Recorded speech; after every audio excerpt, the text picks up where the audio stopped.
मंत्री ओपी राजभर ने बिहार में 47 उम्मीदवार उतारे, दावा लालू की पार्टी से 5 सीटों का ऑफर मिला। मंत्री दयाशंकर बोले, बात करेंगे यूपी सरकार में कैबिनेट मंत्री और सुहेल देव भारतीय समाज पार्टी। सुबह सपा के अध्यक्ष ओम प्रकाश राजभर ने बीजेपी से बगावत कर दी है। उन्होंने बिहार में एनडीए से अलग होकर अकेले 153 सीटों पर चुनाव लड़ने का फैसला लिया। बुधवार को 47 सीटों पर उम्मीदवार भी उतार दिए।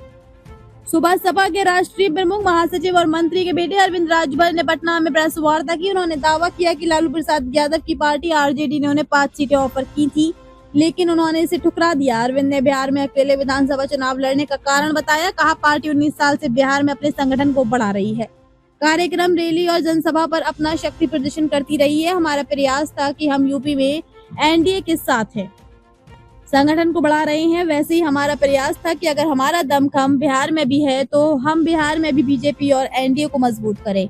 लेकिन स्थानीय संगठन ने जो नेगेटिव रिपोर्ट सुबह सपा की शक्ति के विपरीत जाकर दी, इसका हमने विरोध किया। हमें बिहार में एनडीए की तरफ से एक भी सीट नहीं दी गई है। हमने 1 मई को गृह मंत्री अमित शाह और बीजेपी के राष्ट्रीय अध्यक्ष से बात कर उन्हें अपना इरादा बता दिया था।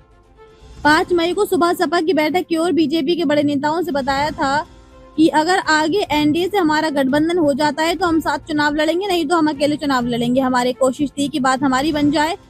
हमने इंतजार किया, परसों भी पटना में था।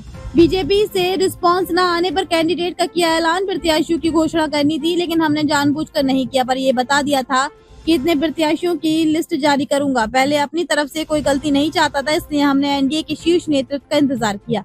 लेकिन जब कोई रिस्पांस नहीं मिला तो हमने तय किया कि सुबह सपा बिहार में 153 सीटों पर चुनाव लड़ेगी।